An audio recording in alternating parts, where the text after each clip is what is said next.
നമുക്കൊരു പുതിയൊരു കല്യാണ സമ്പ്രദായം കൊണ്ടുവരണം. ഞാൻ പറയുന്നത് ഭാഗവതത്തിലെ ഒരു ഭാഗം നമുക്കിനി വിവാഹ വേളകളിൽ ഒന്ന് അവതരിപ്പിക്കാൻ പറ്റണം. നിങ്ങളൊക്കെ ആത്മാർത്ഥമായി ഇത് കൊണ്ടുവരണം. ഭാഗവതത്തിലെ ഒരു ഭാഗമാണ് 60-ാം അധ്യായത്തിലെ കർഹിജിത് അധ്യായം. കൃഷ്ണനും രുക്മിണീദേവിയും തമ്മിലുള്ളൊരു കലഹം എന്ന് വെച്ചാൽ ഒരു പിണക്കം. അതായത് ഒരു ദിവസം ഭഗവാൻ കൃഷ്ണൻ രുക്മിണീദേവിയോട് പറയാണ്, കഷ്ടമായിപ്പോയി എൻ്റെ ദേവി എന്നെ കെട്ടിയതെന്ന്. ദേവിക്ക് നല്ലതാ ശിശുപാലൻ തന്നെയായിരുന്നു. ദേവി എപ്പോഴെങ്കിലും വിചാരിച്ചിട്ടുണ്ടാവുമോ ഞാൻ ഇത്രയൊക്കെ കെട്ടിക്കൊണ്ടുവരുന്നൊക്കെ? ദേവി വിചാരിച്ച സ്നേഹമൊന്നും ഇവിടെ കിട്ടാൻ പോകുന്നില്ല. അതുകൊണ്ടൊരു കാര്യം ചെയ്യും, ദേവി കാത്തിരിക്കേണ്ട, ഡ്രസ്സ് മാറിക്കോളൂ, കൊണ്ടുവിട്ടോളാന്ന്. കെട്ടിയതിന് ശേഷമാണ് പറയണത്. എന്നിട്ട് ഭഗവാൻ കുറേ കാരണവും പറഞ്ഞു. ഞാൻ ദേവി സത്യം പറയാം, ദേവിയുടെ സൗന്ദര്യം എനിക്കില്ല. നീ നല്ല സുന്ദരിയാണ്, ഞാനാണെങ്കിലോ കറുത്തിട്ടൊരാളാണ്, അപ്പം സൗന്ദര്യമില്ല. ദേവിയുടെ വീട്ടുകാരൊക്കെ സമ്പന്നരാണ്, ഞങ്ങൾ ദരിദ്രരാണ്. അതുകൊണ്ടല്ലേ ഗതി കിട്ടാതെ ഗുജറാത്തിൽ പോയി താമസാക്കിയത്. ദേവിയുടെ വീട്ടുകാരൊക്കെ മഹിമയും തറവാടിത്തവും കൊണ്ട് ഞങ്ങളാണ് ശാപം പിടിച്ചെടുക്കലാണ്. യയാതി പണ്ട് ശപിച്ചവരാണ് ഞങ്ങൾ. യദുവിനെ ശപിച്ചൊരു കഥയുണ്ട് ഭാഗവത്തിൽ. പിന്നെ പോരാത്തതിന് എൻ്റെ പിന്നാലെ ചില്ലറക്കാർ മാത്രമേ ഉള്ളൂ, ദേവിയുടെ പിന്നാലെയൊക്കെ വലിയ സമ്പന്നരാണ്. അത് ശരിയല്ലേ? ഇപ്പോഴും അമ്പലത്തിൽ പോകുന്നവരുടെയൊക്കെ കയ്യിലെന്താ? മനസ്സിലായില്ല? അമ്പലത്തിൽ പോകുന്നവരുടെയൊക്കെ കയ്യിൽ ചില്ലറ പൈസയല്ലേ എപ്പോഴും ഉണ്ടാവുക? ഭഗവാന്റെ പിന്നിൽ എപ്പോഴും ചില്ലറക്കാരേ ഉള്ളൂ. ദേവിയുടെ പിന്നിലൊക്കെ സമ്പന്നരാണുള്ളത്. അപ്പം ഏത് തരത്തിൽ നോക്കിയാലും ഞാനും ദേവിയും ഒരു യോജിച്ചു പോകുന്നത് കാണുന്നില്ല. അപ്പം അതുകൊണ്ട് യോജിപ്പില്ലെങ്കിൽ ഒന്നിച്ച് ജീവിക്കാൻ ബുദ്ധിമുട്ടായതുകൊണ്ട് ദേവി വിഷമിക്കേണ്ട, കെട്ടിയെന്നല്ലേ ഉള്ളൂ. അപ്പം ദേവി ചോദിക്കുന്ന, പിന്നെ എന്തിനാ എന്നെ ബലാത്കാരേണ പിടിച്ചു കൊണ്ടുവന്നത്? അത് ദേവിയെ കിട്ടാനല്ല, ആ ശിശുപാലനെ ഒന്ന് തോൽപ്പിക്കണം എന്നൊരു മോഹം ഉണ്ടായിരുന്നു. അത് കഴിഞ്ഞു. എൻ്റെ മനസ്സിലൊക്കെ തൃപ്തി വന്നു, തയ്യാറായിക്കോളും. ദേവിക്കാകെ പേടിയായി, ഈ മനുഷ്യൻ എന്നെ വിടുമോ എന്നുള്ളത്. ഇപ്പോഴാണെങ്കിൽ വലിയ ഡിമാൻഡുമില്ല, കാരണം പുതിയ റിക്രൂട്ട്മെൻറ്റ് വന്നിരിക്കുകയാണ്. ദേവി ഒരു നിമിഷം കൊണ്ട് ബോധം കെട്ട് വീണു എന്നാണ്. ഭഗവാൻ ഉടനെ തന്നെ കുറച്ച് വെള്ളമൊക്കെ എടുത്തുകൊണ്ട് ദേവിയുടെ മുഖത്ത് തളിച്ചു. ഏയ് ദേവി, ഞാനൊരു തമാശ പറഞ്ഞാണ്, സത്യത്തിൽ ദേവി വിടാനൊന്നല്ല. ഇങ്ങനെയൊക്കെ പറയുമ്പോൾ ദേവിയുടെ മുഖത്ത് എന്നോട് തോന്നുന്ന ദേഷ്യം അങ്ങനെ ഉണ്ടാവും നോക്കാം. ആ ചിലർക്കുണ്ടല്ലോ ദേഷ്യം വരുമ്പോൾ മുഖത്ത് സൗന്ദര്യം കൂടുന്നതാണ്. കണ്ണൂരത് ഉണ്ടാവാൻ സാധ്യതയുണ്ട്. മനസ്സിലായില്ലേ? ചില കുട്ടികൾക്കൊക്കെ ദേഷ്യം വന്ന് കരയുന്ന സമയത്ത് ആ മുഖത്തിൻ്റെ ഒരു ഭംഗിയെന്നറിയൂ ചില കുട്ടികൾക്ക്. അപ്പം ആ തരത്തിൽ ദേവിയുടെ മുഖത്തുള്ള സൗന്ദര്യം ഒന്ന് കാണാൻ വേണ്ടിയിട്ടാണ് വെറുതെ ഞാനൊന്ന് ചൂടാക്കി, അത്രയേ ഉള്ളൂ. കാര്യമൊന്നുമില്ല ദേവി, സത്യം, ദേവിയെ ഞാൻ ഉപേക്ഷിക്കുമോ എന്നൊക്കെ പറഞ്ഞ് ഭഗവാൻ സോപ്പിടാൻ തുടങ്ങി. ദേവി ഉണ്ടല്ലോ, സത്യമാണോന്നറിയാം, ഒറ്റ കണ്ണോട്ട് നോക്കി, സത്യമാണോന്നറിയില്ലല്ലോ, കൊണ്ടുവിടും ഈ മനുഷ്യനെ. അപ്പോൾ ഭഗവാൻ അത്ര സീരിയസ് അല്ല എന്ന് കണ്ടതും ദേവി പതുക്കെ എണീറ്റ് കൈകൂപ്പിക്കൊണ്ട് ഭഗവാന് കൊടുക്കുന്നൊരു മറുപടി 60-ാം അധ്യായത്തിൽ രുക്മിണി ഉവാച എന്ന ഭാഗം എനിക്ക് തോന്നുന്നു കല്യാണ വീടുകളിൽ വായിക്കുന്നതും അതിൻ്റെ അർത്ഥം പറയുന്നതും വളരെ നന്നായിരിക്കും.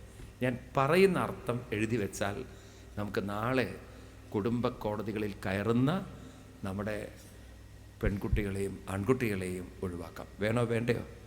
ഇതൊരു വലിയൊരു പാർട്ടാണ്. Let us work together for it. കാരണം നമുക്ക് ഒരു വലിയ ദുരന്തത്തിലേക്കാണ് നമ്മുടെ ഹിന്ദു സമൂഹം പോകുന്നത്. ആരും നമ്മളെ ഗൈഡ് ചെയ്യാനില്ല. ഉണ്ടോ? എത്ര കുടുംബ കേസുകളാണ് വരുന്നത് നോക്കൂ നിങ്ങൾ. പഠിച്ചവരിലാണ് ഏറ്റവും കൂടുതൽ മിസ്അണ്ടർസ്റ്റാൻഡിങ്ങും മിസ്റ്റർ അണ്ടർസ്റ്റാൻഡിങ്ങും ഒക്കെ വരുന്നത്. ആദ്യം മിസ്അണ്ടർസ്റ്റാൻഡ് ചെയ്യും, പിന്നെ മിസ്റ്റർ അണ്ടർസ്റ്റാൻഡ് ചെയ്യും, പിന്നെ നോ അണ്ടർസ്റ്റാൻഡ്, പിന്നെ ഒറ്റ ചോദ്യമാണ്, ഹൂ അണ്ടർസ്റ്റാൻഡ് ഹൂം, ആരുടെ കീഴിൽ സ്റ്റാൻഡ് ചെയ്യും എന്നുള്ളത്. So this is the world. അപ്പോൾ അതുകൊണ്ട് നമ്മൾ അറിഞ്ഞിരിക്കണം എങ്ങനെ നമുക്ക് കുടുംബ പ്രശ്നങ്ങളെ വീടുകളിൽ തന്നെ പരിഹരിക്കാൻ സാധിക്കും. വേണോ വേണ്ടയോ?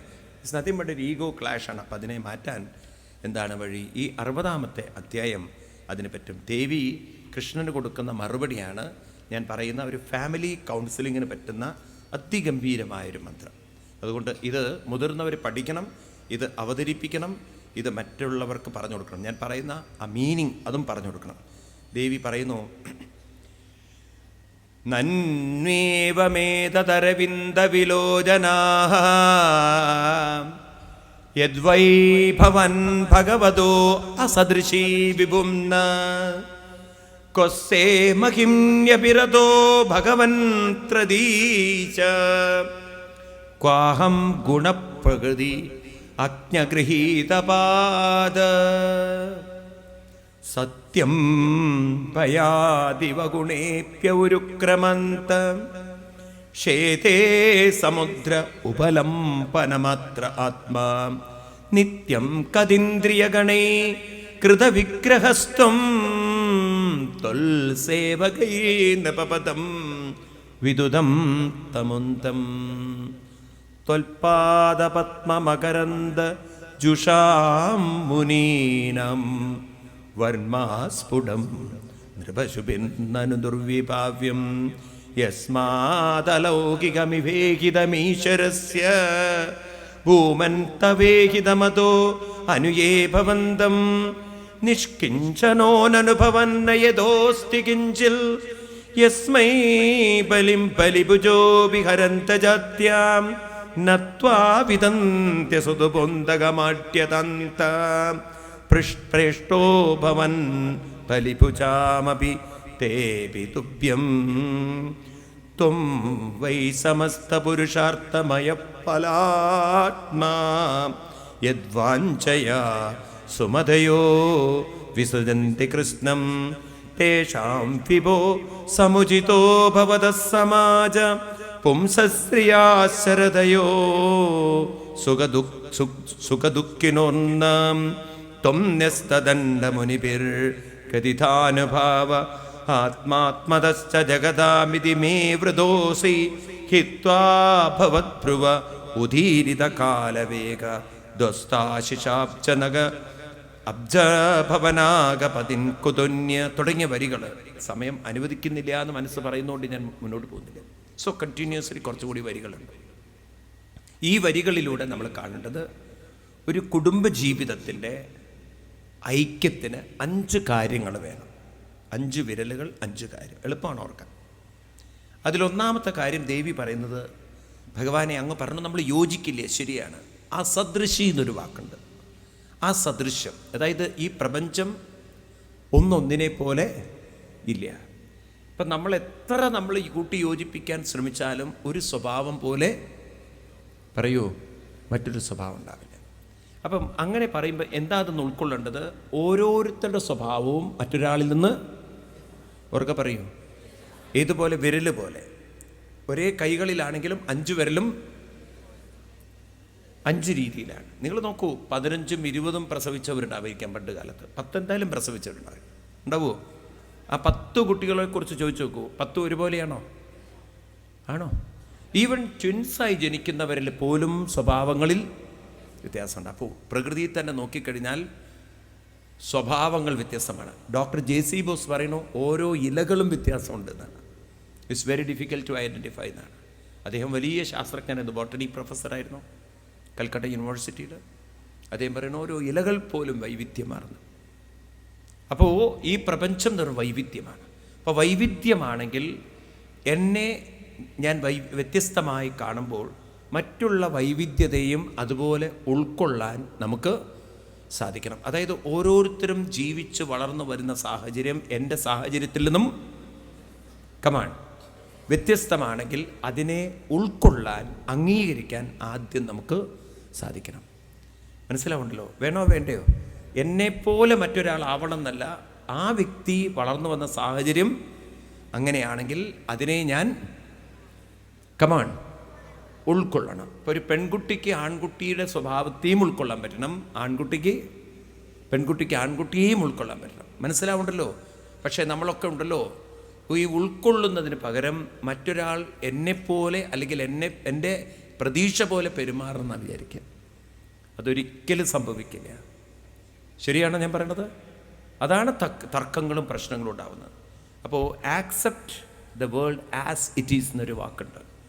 പ്രപഞ്ചത്തെ നമ്മൾ അതുപോലെ തന്നെ ഉൾക്കൊള്ളാൻ നമുക്ക് സാധിക്കണം. ഓരോന്നിനെയും ഇപ്പം നമ്മളെ ഉൾക്കൊള്ളുന്ന പോലെ, ഇൻ ഷോർട്ട് നമ്മളെ ഉൾക്കുന്ന പോലെ പറയൂ മറ്റുള്ളവരെയും ഉൾക്കൊള്ളാൻ നമുക്ക് സാധിക്കണം. ഒന്നുകൂടി പറഞ്ഞു കഴിഞ്ഞാൽ, എനിക്ക് എൻ്റെ സ്വഭാവത്തിൻ്റെ കുറവുകളെ ഉൾക്കൊള്ളാൻ പറ്റുമെങ്കിൽ സ്വഭാവക്കുറവുകളെയും അത് സാധിക്കുന്നുണ്ടോ ഇന്നത്തെ ആളുകൾക്ക്? പറയൂ നിങ്ങൾ. അവിടെയല്ലേ ജീവിതം തകരുന്നത്. അപ്പം കൃഷ്ണൻ ആദ്യം പഠിപ്പിക്കുന്നത് സ്വന്തം കുറവുകളെ നിങ്ങൾ ഉൾക്കൊള്ളുന്നുവെങ്കിൽ പറയൂ, മറ്റുള്ളവരുടെ കുറവുകളെയും ഉൾക്കൊള്ളാൻ പഠിക്കണം. അപ്പം നമുക്ക് നമ്മുടേതായിട്ടുള്ള കുറവുകളുണ്ടോ? ഷോർട്ട് കമ്മിങ്സ് ഉണ്ടോ? ലിമിറ്റേഷൻസ് ഉണ്ടോ? ഇല്ല. ഓരോരുത്തരോടും ചോദിച്ചു നോക്കൂ. ചിലർക്ക് നിറത്തെക്കുറിച്ചുള്ള പ്രശ്നമുണ്ട്, വണ്ണം കൂടിയതിനെക്കുറിച്ചുള്ള പ്രശ്നമുണ്ട്, ചിലർക്ക് ശരീരത്തിൻ്റെ തലത്തിൽ തന്നെ, ചിലവർക്ക് അവരുടെ മനസ്സിന് ധൈര്യമില്ല എന്നുള്ളൊരു പ്രശ്നമുണ്ട്, നല്ല ജോലിയില്ല എന്നുള്ള പ്രശ്നമുള്ളവരുണ്ട്, സമ്പത്തില്ല എന്നുള്ള പ്രശ്നമുണ്ട്. ഇങ്ങനെ പല പല പല പല പല പല തരത്തിലുള്ള കുറവുകളും പലർക്കും ഉണ്ടാവൂ. അപ്പം തൻ്റെ കുറവുകൾ ഉൾക്കൊള്ളുന്നത് പോലെ ആദ്യം പഠിക്കേണ്ടതാണ് മറ്റുള്ളവരുടെ. എല്ലാവരും ഒന്ന് പറയൂ, ഇത് കല്യാണ സമയത്ത് പറഞ്ഞു കൊടുക്കണോ, വേണോ വേണ്ടയോ? അതുകൊണ്ട് ഞാൻ എത്ര പ്രധാനമുണ്ട് ഈ ഭാഗം. ഇത് ദേവി പറയാണ്, I accept my limitation so I can accept your limitation. ഇതൊരു ഗ്രേറ്റ്നെസ്സാണ്. നോക്കൂ നിങ്ങൾ. രണ്ടാമത്തത്, സത്യം ഭയാദിവ ഗുണേപ്യവുരുക്രമന്ത. ഞാൻ ചൊല്ലി ശ്ലോകം പറഞ്ഞു വരുന്നത് ദേവി. രണ്ടാമത്തെ ഒരു പോയിന്റ്, ഭഗവാൻ ഓടിപ്പോയ കഥ വെച്ചിട്ടാണ് ഇവിടെ. അതായത് മധുരയിൽ നിന്നും ദ്വാരകയിലേക്ക് ജരാസന്ധനെയൊക്കെ പേടിച്ചോടി എന്നുള്ളൊരു കഥയുണ്ട്. ആ കഥയെ ബേസ് ചെയ്തിട്ടാണ് ഈ രണ്ടാമത്തെ ശ്ലോകം. അപ്പോൾ ദേവി പറയുന്നത്, ഭഗവാനെ, ഓരോ വ്യക്തിയും അവരവരുടെ തെറ്റിനെ, നമ്മൾ ചെയ്യുന്നൊരു തെറ്റിനെ നമ്മൾ തന്നെ അതിനോട് ക്ഷമിക്കാൻ തയ്യാറാവും. അവനവൻ്റെ കയ്യിൽ പറ്റുന്ന തെറ്റുകളോട് അവനവൻ പറയൂ ക്ഷമിക്കും. അങ്ങനെ തെറ്റിപ്പോയി, സാരമില്ല, അങ്ങനെ പറയും നമ്മൾ. നമുക്ക് പറ്റുന്ന മിസ്റ്റേക്ക് നമുക്ക് വലുതാണോ? പറയൂ, ചെറുതാണ്. ആണോ? നിങ്ങൾക്ക് പറ്റുന്ന നിങ്ങളുടെ കൈപ്പിഴകൾ നിങ്ങൾക്ക് വലുതാണോ? എന്തെല്ലാം സാധനങ്ങൾ വീണ് പൊട്ടിച്ചിട്ടുണ്ട് നിങ്ങൾ? എന്തെല്ലാം സാധനങ്ങൾ കൊണ്ട് കളഞ്ഞിട്ടുണ്ട് നിങ്ങൾ? ഇല്ല. ഒന്നും ഇതുവരെ കേടുവരുത്താത്ത, ഒന്നും നഷ്ടപ്പെടുത്താത്ത നല്ല മനസ്സിൻ്റെ ഉടമകളൊക്കെ ഒന്ന് കൈവെക്കൂ.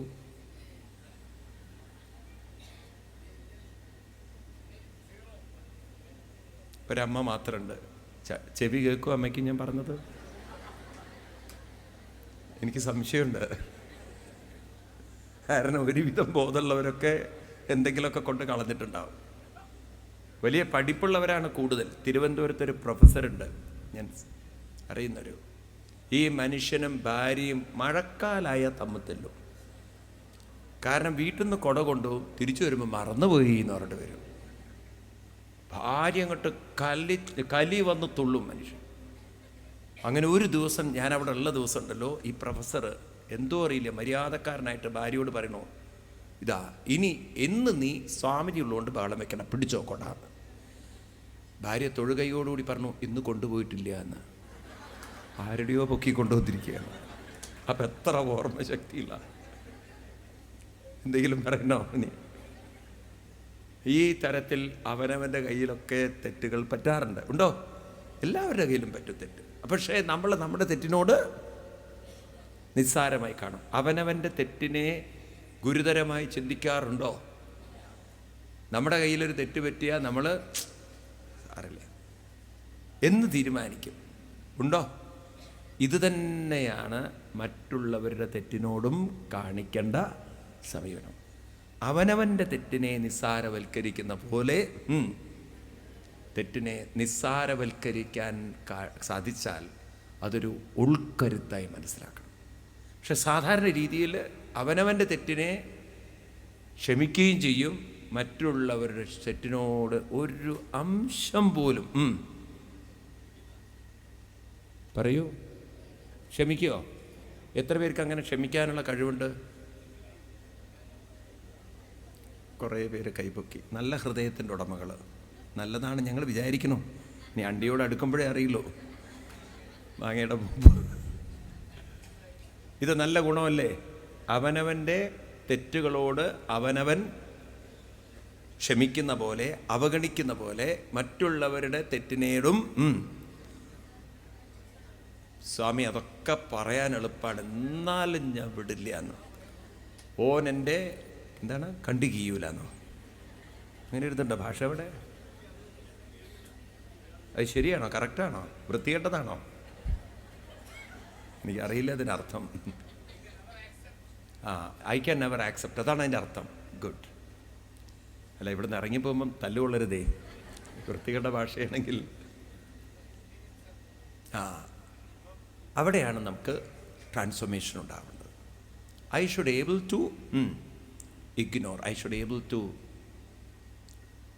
എക്സ്ക്യൂസ്. സാരമില്ല എന്ന് പറയാനുള്ളൊരു കരുത്ത് വേണം. വേണോ വേണ്ടയോ? എത്ര പേർക്കുണ്ട് മുഖത്ത് നോക്കി പറയാൻ സാരമില്ല? ഞാൻ ഒരമ്മമാരുടെ കൈയും കാണുന്നില്ല. കാണുന്നതൊക്കെ ആണുങ്ങളെ കാണുന്നുള്ളൂ. അങ്ങനെയുള്ള കരുത്തുള്ള ആളുകൾ വേണം. മുഖത്ത് നോക്കി സാരമില്ല എന്ന് പറയാം. മനസ്സിലാവുണ്ടല്ലോ? പക്ഷേ ഇത് പറയാൻ സ്വാമി വളരെ എളുപ്പമാണ്. എന്താണെന്നറിയോ? ഒരാളുടെ തെറ്റിനെ കാണുമ്പോൾ നിങ്ങൾ സാരമില്ല എന്നൊക്കെ പറഞ്ഞാലും ഉള്ളിൽ നിന്നല്ല പറയാം സാരമില്ല. പക്ഷെ ഉള്ളിൽ അത് തന്നെ അത് തന്നെ അത് തന്നെ അത് തന്നെ അത് തന്നെ വിടാൻ ശ്രമിച്ചാലും പോവില്ല. അത്ര അതിങ്ങനെ പ്രിക്ക് ചെയ്യും. അതിനെന്ത് വേണം? അതിനാണ് മൂന്നാമത്തെ പടി. അതെന്താണത്? ത്വൽപാദ മകരന്തജുഷം മുനീനം വർമാസ്ഫുടം നൃപശുഭിർ നനു ദുർവിഭാവ്യം യസ്മാതലൗകിക വിവേഹിതമീശ്വരസ്യ ഭൂമൻ തവേഹിതമതോ അനുയേ ഭവന്തം. എന്ത് വേണം? ഈ ശ്ലോകങ്ങളൊക്കെ വ്യത്യസ്ത രീതിയിൽ അർത്ഥമെടുക്കണേ. ദേവി പറയുന്നത് നല്ല കാര്യങ്ങളിലേക്ക് മനസ്സ് തിരിച്ചുവിടണം. എതിലേക്ക് തിരിച്ചുവിടണം? അതിനാണ് എനിക്ക് പ്രത്യേകിച്ച് പെൺകുട്ടികളോടൊക്കെ പറയാനുള്ളത്. കല്യാണത്തിന് മുമ്പ് നിങ്ങൾ ജപം, ധ്യാനം ഇതെല്ലാം പഠിച്ചിരിക്കണം.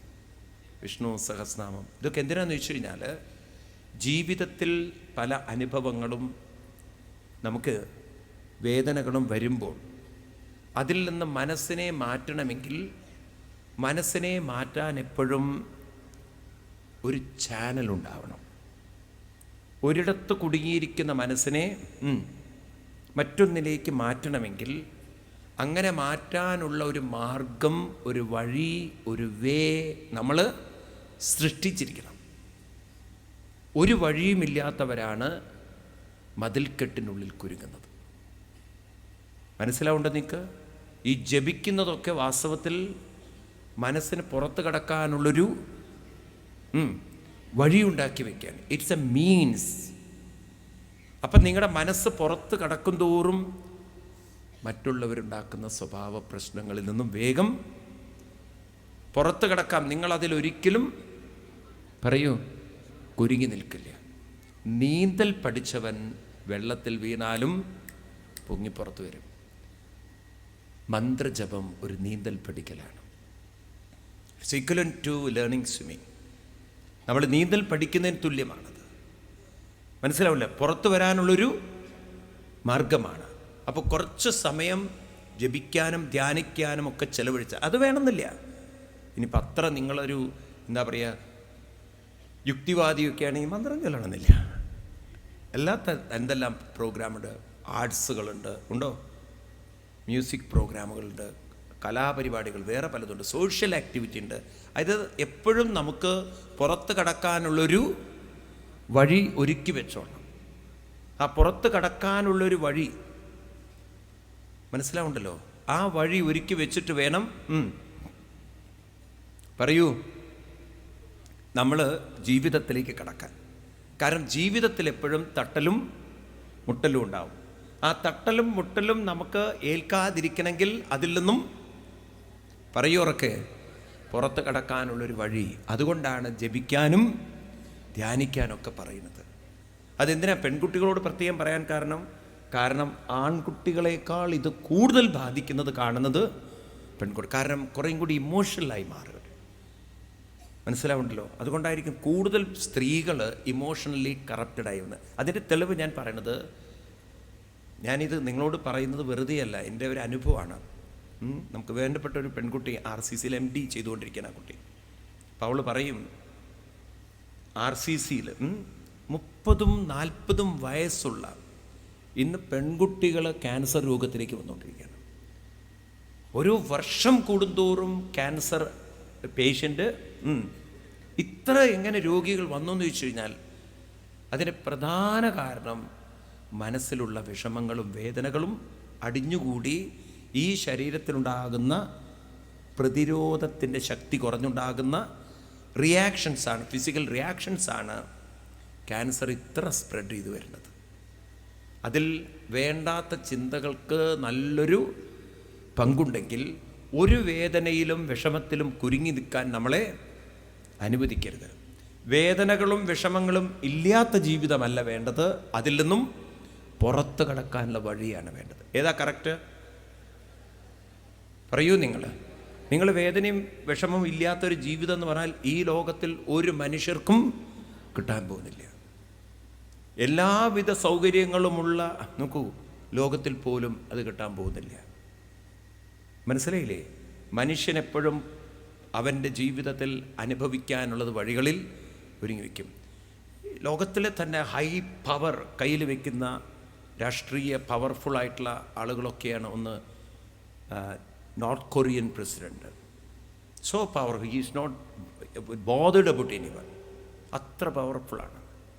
അദ്ദേഹത്തിൻ്റെ സ്വന്തം സിസ്റ്ററുടെ മകനാണ് മലേഷ്യയിലെ എയർപോർട്ടിൽ വെച്ച്, കൊലാലംപൂരിൽ വെച്ച് 2 പെൺകുട്ടികൾ കാരണം കൊല്ലപ്പെട്ടത്.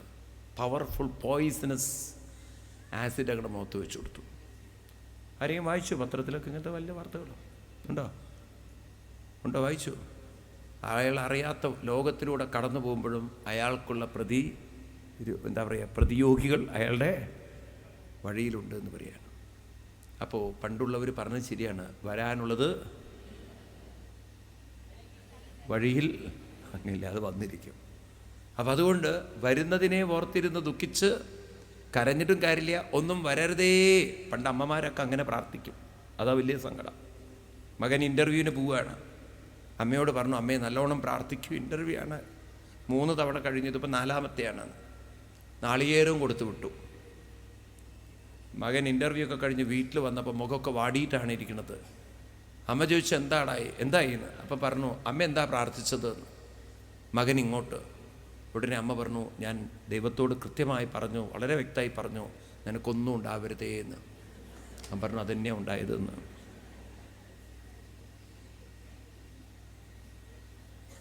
ഒന്നും ഉണ്ടാവരുതെന്ന് പറഞ്ഞാൽ എന്താ അർത്ഥം?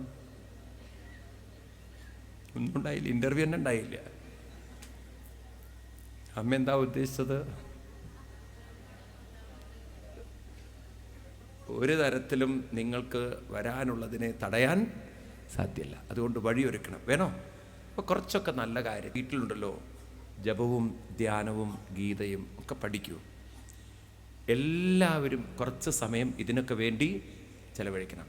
കുറച്ച് ഭാഗവതമൊക്കെ വായിക്കൂ, നാരായണീയം വായിക്കൂ. അപ്പം നിങ്ങൾ പറയും, സ്വാമി ഒന്നും പഠിച്ചിട്ടില്ല, എനിക്കത് കേൾക്കുമ്പോൾ കലി വരും. ഈ പഠിച്ചിട്ടില്ല എന്നുള്ളൊരൊറ്റ വാക്ക് പറയരുത്. ഇന്നെല്ലാവർക്കും ഇൻ്റർനെറ്റും സൗകര്യങ്ങളും, പ്രത്യേകിച്ച് കേരളക്കാരെ പോലെ സൗകര്യമുള്ളവരാരും ഉണ്ടാവില്ല. ഉണ്ടോ? സ്മാർട്ട് ഫോൺ എല്ലാവരുടെ കയ്യിലും ഉണ്ട്, മിക്കവാറും. ഉണ്ടോ ഇല്ലയോ?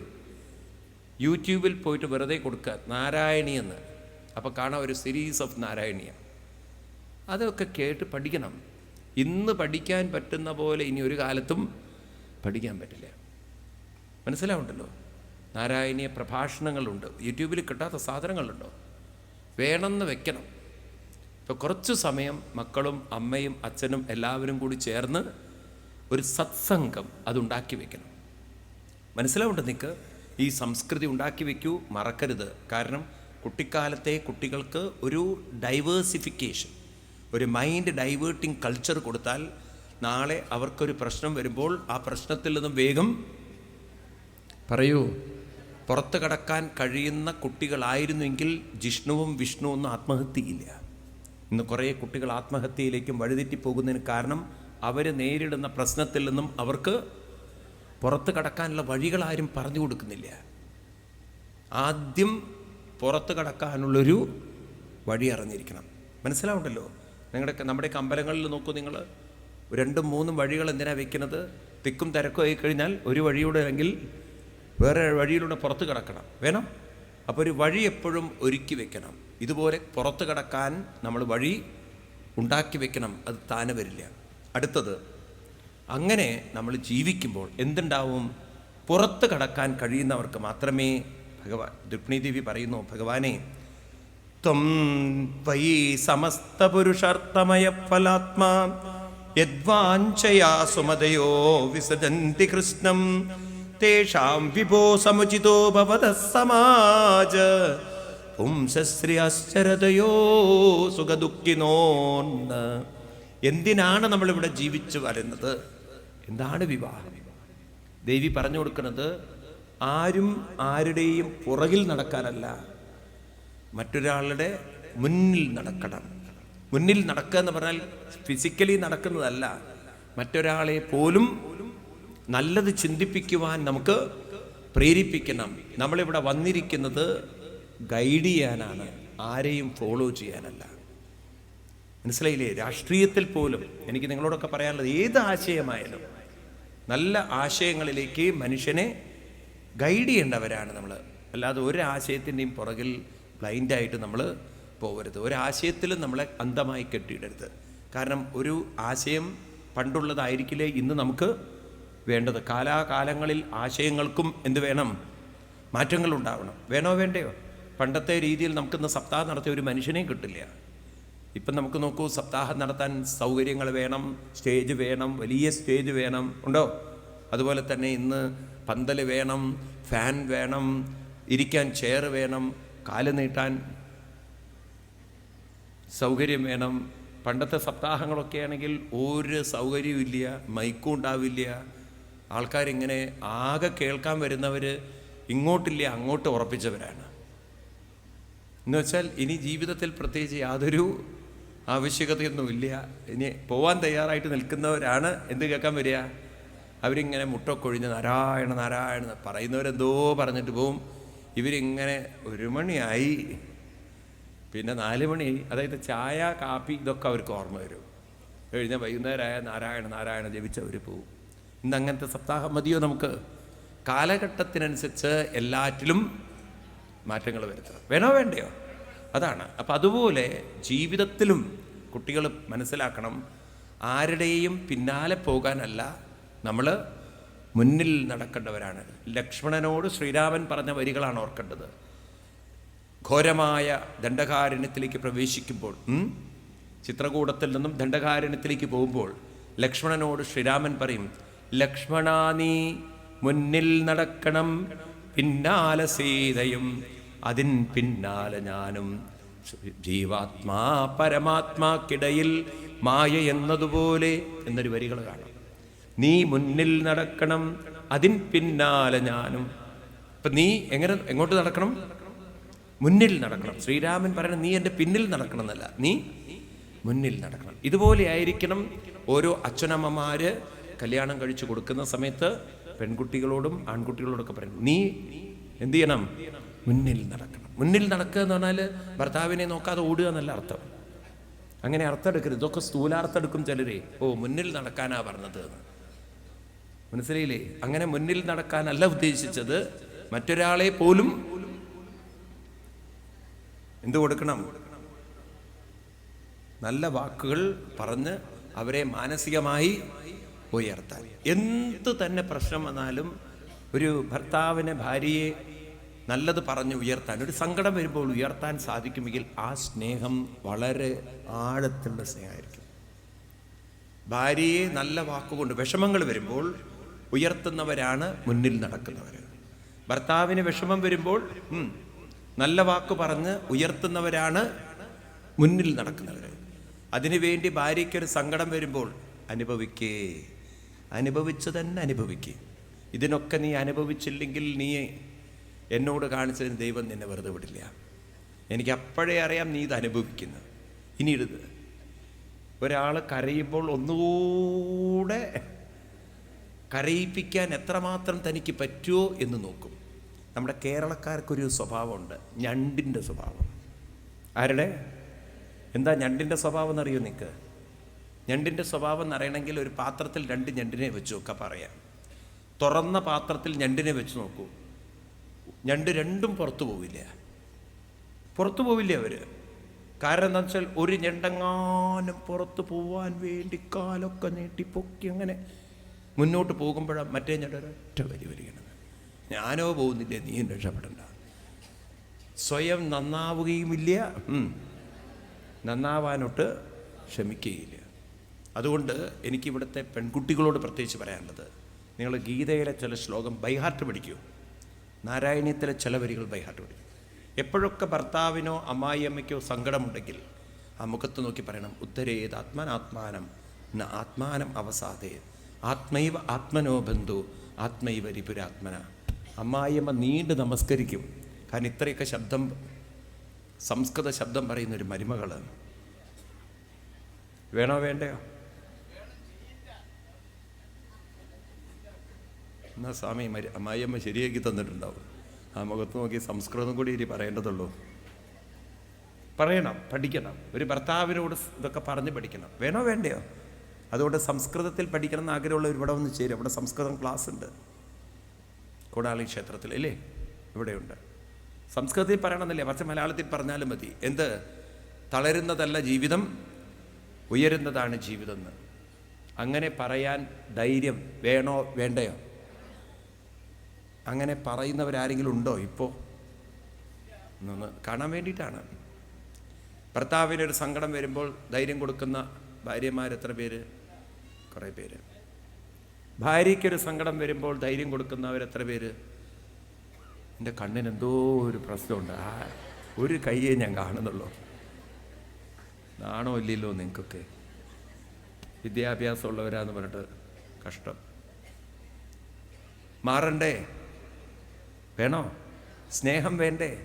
ഒത്തൊരുമ വേണ്ടേ? ഐക്യം വേണ്ടേ? ഇത് കല്യാണം കഴിക്കുന്നതിന് മുമ്പ് പറയാനുള്ള ഡയലോഗാണോ? നീയില്ലാത്ത ജീവിതം. ഇവിടെ എന്താ പറയുക?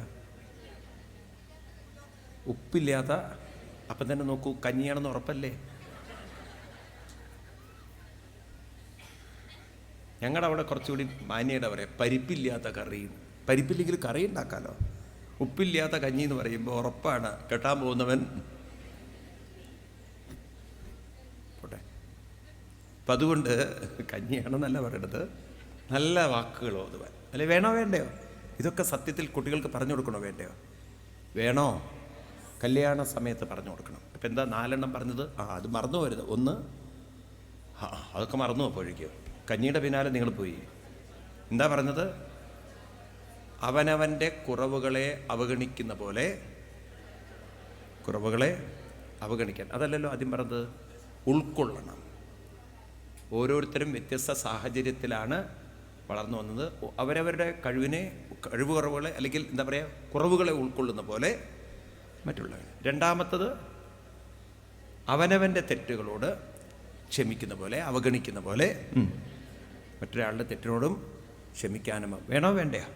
മൂന്നാമത്തത്, അങ്ങനെ അവഗണിക്കണമെന്നുണ്ടെങ്കിൽ മനസ്സ് ഏതെങ്കിലും നല്ല കാര്യത്തിൽ തിരിച്ചുവിടണം. അല്ലെങ്കിൽ തിരിച്ചുവിട്ടില്ലെങ്കിലോ ഈ വിഷമങ്ങളൊക്കെ കുമിഞ്ഞുകൂടി എവിടെ കിടക്കും? മനസ്സിൽ കെട്ടിക്കിടക്കും. അത് കെട്ടിക്കിടക്കാതിരിക്കണമെങ്കിൽ മനസ്സിനെ നല്ല വഴിക്ക് തിരിച്ചുവിടണം. വേണോ വേണ്ടയോ? നാലാമത്തത് പറഞ്ഞത്, പിന്നിൽ നടക്കേണ്ടവരല്ല മുന്നിൽ. അതായത് വിഷമം വരുമ്പോൾ മറ്റൊരാളെ ഉയർത്തുന്ന ആ മനസ്സുള്ളവർ വേണോ വേണ്ടയോ? ഒരു നല്ല കുടുംബ ബന്ധമായിരിക്കും. ഇനി 5ാമത്തത്, ഒരു ഒത്തൊരുമയും ഐക്യമൊക്കെ ഉണ്ടാവണമെങ്കിൽ ദേവി പറയുന്നു ഭഗവാനോട്, ത്വക്ഷശ്മരോമനകേശബിനന്ധമന്തർ മാസാംസ്തിരക്തകൃമിവിക്കവപിത്തവാദം ജീവച്ഛവം ഭജതി കാന്തമതിർമ വിമൂഢ യാദേ പദാക്ഷമരന്തമകര അജഗ്രതി സ്ത്രീ അസ്തംഭുജാക്ഷമമതേ ചരണാനുരാഗ ആത്മൻരതസ്യ മയി ചാനരിദിക്തദിഷ്ടേ യർഹ്യസ്യ ബുദ്ധയ ഉപാത്തരജ്യോതിമത്രോ മാമീക്ഷസേ തതുകന പരമാനുകമ്പ. ഭഗവാനെ, എനിക്ക് ഈ ഒരു ആഗ്രഹം കൂടിയുണ്ട്. എന്താണത്? അനുകമ്പ വേണം എന്നോട്. എന്താണ് അനുകമ്പ? അവിടുത്തെ ചരണാനുരാഗം എനിക്കുണ്ടാവണമെന്ന് ദേവി പറയണം. അപ്പം ഇവിടെ മനസ്സിലാക്കേണ്ടത്, ഒരു പരസ്പരം അനുരാഗം ഉണ്ടാവണമെങ്കിൽ പരസ്പരം ഒരുമിച്ച് ജീവിക്കാനുള്ള അല്ലെങ്കിൽ സഞ്ചരിക്കാനുള്ള ഒരു മനസ്സുണ്ടാവണം. അപ്പം അതിനാണ് ഭാര്യയും ഭർത്താവും കല്യാണം കഴിഞ്ഞ പിറ്റേ ദിവസം മുതലുണ്ടല്ലോ രണ്ടുപേരും ഒരുമിച്ചിരുന്ന് ഒന്നിച്ച് നാമം ചൊല്ലുന്നൊരു സംസ്കൃതി ഉണ്ടെങ്കിൽ ഈ ജീവിതത്തിൽ അവർക്ക് തമ്മിൽ തെറ്റിപ്പിരിയാൻ പറ്റില്ല. കാരണം എന്താണെന്ന് വെച്ചാൽ അത്ര ഒരു ആത്മീയമായൊരു കണക്ടിവിറ്റി വരും. നമ്മളിപ്പോൾ നോക്കൂ, ഇന്ന് നമുക്ക് ടെക്നോളജിയുടെ വേൾഡിൽ നമുക്ക് മനസ്സിലാവും. ടെക്നോളജി അത്രയും നമ്മളെ ഹയർ ലെവലിൽ എത്തിച്ചിരിക്കുകയാണ് അല്ലേ. നമുക്കറിയാം, നമ്മൾ ഒരു നിങ്ങളുടെ കയ്യിലൊക്കെ മൊബൈൽ ഫോൺ ഉള്ളതുകൊണ്ട് മനസ്സിലാവും. ടവറിൻ്റെ അടുത്തേക്ക് വരുംതോറും സിഗ്നൽ പവർ കൂടി വരും, ഉണ്ടോ ഇല്ലയോ? അപ്പം ടവറിനോട് അസോസിയേറ്റ് ചെയ്യുമ്പോൾ നമ്മുടെ കയ്യിലുള്ള ഒരു ഇൻസ്ട്രുമെൻറ്റിന് പവർ കിട്ടുന്നത് പോലെ ഒരു ഭാര്യയും ഭർത്താവും ഒരാൾ മൊബൈലും ഒരാൾ ഒരു ടവർ എന്ന് കരുതിക്കോളൂ. അങ്ങനെ രണ്ടും കൂടെ ചേരുമ്പോൾ അതിനൊരു പവറില്ലേ, ഉണ്ടോ ഇല്ലയോ? അപ്പം അതുകൊണ്ട് രണ്ടുപേരും ഒരുമിച്ചിരുന്ന് നാമജപവും മറ്റും ചെയ്യുമ്പോൾ പ്രായം കൂടുന്തോറും ഒരേ മൈൻഡിലേക്ക് വരും. ഇഷ്ടാനിഷ്ടങ്ങൾ ഏറെക്കുറെ തുല്യമായിരിക്കും. ഭാര്യയുടെ ഇഷ്ടമായിരിക്കും ഭർത്താവിന് പ്രശ്നമില്ല, മനസ്സിലാവുണ്ടല്ലോ. ഭർത്താവിൻ്റെ ഇഷ്ടമായിരിക്കും ഭാര്യയ്ക്കും. കുറേ കഴിഞ്ഞാൽ ആത്മീയമായ കാര്യങ്ങളിലൊക്കെ താല്പര്യം വരും, മനസ്സിലാവുണ്ടല്ലോ. ഭാഗവതം വായിക്കുന്നതിൽ രസം. മക്കളൊക്കെ കല്യാണം കഴിഞ്ഞ് പോയി ബോറടിക്കില്ല. രണ്ടുപേർക്കും ഇരുന്ന് ആസ്വദിക്കാൻ പറ്റുന്ന ഒരു ലോകം അവർക്ക് സൃഷ്ടിക്കാൻ സാധിക്കും. അതുണ്ടെങ്കിലുണ്ടല്ലോ ആ ജീവിതം പോലെ ധന്യമായൊരു ജീവിതം വേറെയില്ല.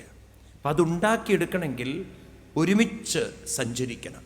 ഋഗ്വേദത്തിലൊരു മന്ത്രമുണ്ട്, കല്യാണ സമയത്ത് പണ്ട് പറയുമായിരുന്നു അത്രേ, സമാനീവ ആകൂതി സമാന ഹൃദയാനിവ സമാനമസ്തുവോ യഥാവസ്തു സഹാസതി. സമാന ഹൃദയങ്ങളുള്ളവരാവട്ടെ, സമാന ചിന്തകളുള്ളവരാവട്ടെ, സമാനമായ കാര്യങ്ങളിൽ താല്പര്യമുള്ളവരാവട്ടെ. എന്തൊരു ഭാവനയാണ് നോക്കൂ നിങ്ങൾ. സമാന ചിന്തകൾ ഇന്നതുണ്ടോ? നമുക്ക് ഉണ്ടോ ഇല്ലയോ? ഇന്നങ്ങനെ കാണുന്നില്ല. അപ്പം ആ സമാന ചിന്തകൾ വരണമെങ്കിൽ ഒരുമിച്ചിരുന്ന് കുറച്ച് നാമം ജപിക്കാൻ ഭാര്യയ്ക്കും ഭർത്താവിനും സാധിക്കുന്ന ഒരു സംസ്കൃതി ഉണ്ടായിരിക്കണം. ഇനി അതിനൊന്നും സമയം അനുവദനയില്ലെങ്കിൽ ആഴ്ചയിലൊരിക്കൽ അമ്പലത്തിൽ പോയി ഒരുമിച്ചിരുന്ന് നാമം ജപിക്കാൻ പറ്റുന്ന ഒരു അന്തരീക്ഷം നമുക്കുണ്ടെങ്കിൽ എത്ര നല്ലതാണ്. നമ്മുടെ ഹിന്ദു സമൂഹം ഉണ്ടല്ലോ ഇത്തരം കാര്യങ്ങളിലൊക്കെ പുറകോട്ട് നിൽക്കുന്നതുകൊണ്ട് അമ്പലത്തിൽ പോകാൻ മടിയാണ് പലർക്കും. അവിടെ ചെന്ന് ഒന്നിച്ചിരുന്ന് നാണം വേണ്ട, ഭാര്യയും ഭർത്താവും അല്ലേ, ഇരുന്ന് നാമം ചൊല്ലാൻ സാധിക്കുക. വിഷ്ണു സഹസ്രനാമം മനസ്സിലാവുണ്ടല്ലോ. അതിനൊക്കെ നമ്മുടെ ക്ഷേത്രങ്ങളൊന്നും ഉണരേണ്ടി വരേണ്ടതുണ്ട്. കാരണം അതിന് ഗൈഡ് ചെയ്യാൻ പറ്റുന്ന ഒരു അന്തരീക്ഷം എവിടെ വേണം? ക്ഷേത്രങ്ങൾ. ഇപ്പം നിങ്ങളുടെയൊക്കെ അടുത്തടുത്തുള്ള ക്ഷേത്രങ്ങളിലൊക്കെ എനിക്ക് നിങ്ങളോട് പറയാനുള്ളത്, മുതിർന്നവരൊന്ന് മുന്നോട്ട് വരിക, എന്നിട്ട് ആ ക്ഷേത്രങ്ങളിൽ ഒരു നാമസങ്കീർത്തനത്തിൻ്റെ, ഇപ്പം വിഷ്ണു അമ്പലങ്ങളൊക്കെ ആണെങ്കിൽ നിങ്ങൾക്ക് വിഷ്ണു സഹസ്രനാമം ചൊല്ലാം. ഈവൻ ശിവൻ്റെ അമ്പലമാണെങ്കിലും വിഷ്ണു സഹസ്രനാമം ചൊല്ലാം. കാരണം ഭഗവാൻ എപ്പോഴും ചൊല്ലുന്ന മന്ത്രമാണ് ഏത്? വിഷ്ണു സഹസ്രനാമം എന്നാണ് ശിവൻ പാർവതീദേവി തന്നെ ചോദിക്കുന്നത്. ഭഗവാനെ, അവിടുന്ന് എപ്പോഴും വിഷ്ണു സഹസ്രനാമാണല്ലോ ചൊല്ലുന്നത്. വിഷ്ണു സഹസ്രനാമത്തിലെ ശ്ലോകം തന്നെ ഇതാണ്. പാർവത്യുവാച ചോദിക്കുകയാണ് ഭഗവാൻ പരമശിവനോട്. കേട്ടിട്ടുണ്ടോ അങ്ങനെ ഒരു മന്ത്രം? എന്താണ്? കേനോപായേന ലഘുന വിഷ്ണുർനാമ സഹസ്രകം പഠ്യതേ പണ്ഡിതേ നിത്യം ശ്രോതുമിച്ഛാമ്യഹം പ്രഭു എന്ന് ചോദിക്കുന്നുണ്ട് പാർവതീദേവി. അപ്പം ഈ തരത്തിൽ ഒരുമിച്ചിരുന്ന് വിഷ്ണു സഹസ്രനാമം ചൊല്ലുന്നു പാർവതിയും പരമശിവനും. ഇതുപോലെ നമുക്കും ആ ഒരു സംസ്കൃതി ഉണ്ടാവണ്ടേ? കേരളീയരും ഭാരതീയരും എപ്പോഴും വിവാഹബന്ധവുമായി ബന്ധപ്പെടുത്തുന്നത് പാർവതി പരമേശ്വരന്മാരെയാണ്. ആണോ? മാതൃകാ ദമ്പതികളായിട്ട് വയ്ക്കുക. പാർവതി പരമേശ്വരൻ ജഗത പിതരോ വന്തേ, പാർവതി പരമേശ്വരോ എന്നാണ് നമ്മുടെ സങ്കല്പം തന്നെ. ആ തരത്തിൽ നമുക്ക് ആ ചിന്തകളൊക്കെ ഇപ്പോൾ തിരിച്ചു കൊണ്ടുവരാൻ സാധിക്കണം. അപ്പം അതുകൊണ്ട് നിങ്ങൾ ഒരുമിച്ചിരുന്ന് കുറച്ചു നേരം നാമസങ്കീർത്തനം എന്ന് മാത്രമല്ല, ദേവി പറഞ്ഞ സത്സംഗം എന്നാണ്. ഇതെല്ലാം വായിക്കാനും പഠിക്കാനും ഷെയർ ചെയ്യാനും പറ്റുന്നൊരു രണ്ട് പേരുടെ ഒരു മാനസിക ഐക്യം ഉണ്ടാക്കിയെടുക്കാൻ സാധിക്കണം. ഇത് ഉണ്ടാക്കിയെടുക്കാൻ സാധിച്ചാൽ ആ കുടുംബം ഒരിക്കലും തമ്മിൽ തെറ്റി പിരിയില്ല. കാരണം ആത്മബന്ധം വരും തോറും വേർപിരിയാൻ പറ്റില്ല. മനസ്സിലായില്ലേ? മലബാർ സിമൻറ്റിൻ്റെ പരസ്യം പോലെയാണത്. വേർപിരിയാനാവാത്ത ബന്ധം വരും. എത്രമാത്രം മനസ്സിനൊരു എന്ത് വരും? ശക്തിയും ദൃഢതയൊക്കെ വരും. അത് മലബാർ സിമൻറ്റിൻ്റെ അല്ല പറയുന്നത്, ആത്മബന്ധം. അപ്പം ആത്മബന്ധം ഉണ്ടാക്കി വെക്കണം. ആത്മബന്ധത്തിൻ്റെ ഒരു ശക്തി എന്താണെന്ന് വെച്ചാൽ അത് മനുഷ്യർ മനസ്സിനെ ധന്യമാക്കും, കൃതാർത്ഥമാക്കും. മനസ്സിലായി? ധന്യോസ്മി കൃതകൃത്യോസ്മി ഭവതാ കരുണാത്മന ശ്രാവിതോ യച്ഛമേ സാക്ഷാൽ അനാദിനിതനോ ഹരി. അങ്ങനെ ധന്യമായ ജീവിതം, മനസ്സിലായില്ലേ? കൃതാർത്ഥമായ ജീവിതം. നേരത്തെ പട്ടതിരിപ്പാട് പറഞ്ഞ പോലെ അഹം ധന്യാൻമന്യേ. അവരാണ് ധന്യന്മാര്, അവരാണ് സുഹൃതികൾ. ആര്? പടന്തോ നാമാനി പ്രമദപരസിന്തോ നിപതിതാം അല്ലേ? സ്മരന്തോ രൂപം തേ വരദ കഥയന്തോ ഗുണകഥ ചരന്തോ യേ ഭക്ത ത്വയി ഖലു പരന്തോ രമന്തേ പരമമോൻ അഹം ധന്യാൻമൻ. അവരാണ് ധന്യന്മാർ. വേണോ? ധന്യതയാർന്ന കുടുംബം വേണോ? നിങ്ങളൊക്കെ പരിശീലിക്കുക. അപ്പോൾ 5 കാര്യങ്ങൾ പറഞ്ഞു. ഈ തരത്തിൽ നമ്മുടെ കുട്ടികൾക്ക് സമ്പന്നമായ, സന്തുഷ്ടമായ, സുദൃഢമായ എന്തൊക്കെ വേണം? എന്തൊക്കെ വേണം? സമ്പന്നമായ, സന്തുഷ്ടമായ, സുദൃഢമായ ഒരു കുടുംബജീവിതം നമുക്ക് നേടിക്കൊടുക്കാൻ ഭാഗവതത്തിലെ ഈ ഒരു പോർഷനിലൂടെ സാധിക്കട്ടെ. അപ്പം അതുകൊണ്ട് ഈ ഒരു പോർഷൻ നിങ്ങൾ വായിക്കണം, ഇത് പറഞ്ഞു കൊടുക്കണം. അതുകൊണ്ടാണ് ഞാൻ പറഞ്ഞത്, ഒരു പക്ഷേ നിങ്ങൾക്ക് പലർക്കും ഇത് നോട്ട് ചെയ്യാൻ പറ്റിയില്ലെങ്കിൽ ഈ പ്രഭാഷണത്തിൻ്റെ CD നിങ്ങൾ കളക്ട് ചെയ്യണം, ആവർത്തിച്ച് കേൾക്കണം. നിങ്ങൾ അടുത്ത കല്യാണങ്ങളിൽ ഒരു മൈക്ക് വെച്ച് തരാൻ പറയണം. ആ ശ്ലോകങ്ങൾ ചൊല്ലണം. ആ ശ്ലോകങ്ങളിലൂടെ ഈ അർത്ഥം നിങ്ങൾ പറഞ്ഞു കൊടുക്കണം. അങ്ങനെ ഒരു ഫാമിലി കൗൺസിലിങ്ങോടുകൂടി, പ്രീ മാരിറ്റൽ കൗൺസിലിങ്ങോടുകൂടി ഒരു ഹിന്ദു വിവാഹം നമുക്ക് രൂപപ്പെടുത്താൻ സാധിച്ചാൽ കുടുംബ കോടതികളിൽ പോകുന്നവരുടെ എണ്ണം കുറയ്ക്കാം. കുടുംബ കോടതി തന്നെ ഇല്ലാതെയാക്കണം. അതായിരിക്കണം നമ്മുടെ ലക്ഷ്യം. ഏതായിരിക്കണം? കോടതികൾ വെച്ച് കൂട്ടുകയാണോ വേണ്ടത്? ഇല്ലാതെയാക്കലാണോ? അതിന് നമ്മുടെ വീടുകളൊക്കെ വേണം. വീടുകൾ ഒരുങ്ങണം. വേണോ? എത്ര പേര് ഇതിന് തയ്യാറാണ്? ഇത് പ്രചരിപ്പിക്കാൻ എത്ര പേര് തയ്യാറാണ്? നമുക്കൊരു അദ്ദേഹം പറഞ്ഞൊരു പുതുമ ഉണ്ടാക്കണം. ഒരു പുതിയ ലോകത്തിലേക്ക് കാൽ വയ്ക്കണം. ചിലതൊക്കെ നമ്മൾ കണ്ടില്ല എന്ന് കണ്ണടച്ച് ജീവിക്കുകയാണ്. അതായത് എൻ്റെ ജീവിതമൊക്കെ നന്നായി, മറ്റുള്ളവരുടെ ഞാനെന്തിനു നോക്കണം? പക്ഷേ നാളെ നിങ്ങളുടെ കുഞ്ഞുങ്ങളായിരിക്കും മറ്റൊരു ഇരയെന്ന് തിരിച്ചറിയണം. മനസ്സിലാവുണ്ടല്ലോ? എൻ്റെ കുട്ടികളും നാളെ ഇരകളാവുമ്പോഴേ ഞാൻ പാഠം പഠിക്കുള്ളൂ. അപ്പം ആരും ഇരകളായി തീരരുത്, അല്ലേ? അതല്ലേ വേണ്ടത്. നമ്മുടെ ഹിന്ദുവിൻ്റെ ഒരു വിചാരം എന്താ അറിയോ? ഹേയ്, നമ്മുടെ വീട്ടിലൊന്നും നടക്കില്ല സ്വാമി, അവരവരുടെ വീട്ടിലല്ല, അത് അവരായി അവരുടെ പാടായി, എനിക്കിതിലൊന്നും ഒരു പങ്കില്ല. പക്ഷേ നിങ്ങൾക്കും കുട്ടികളുണ്ട്, അവർക്കും കുട്ടികളുണ്ട്. കാലം നമ്മുടെ അടുത്തേക്കും ഒരിക്കൽ വരും. അതിനു വേണ്ടി കാത്തിരിക്കരുത്.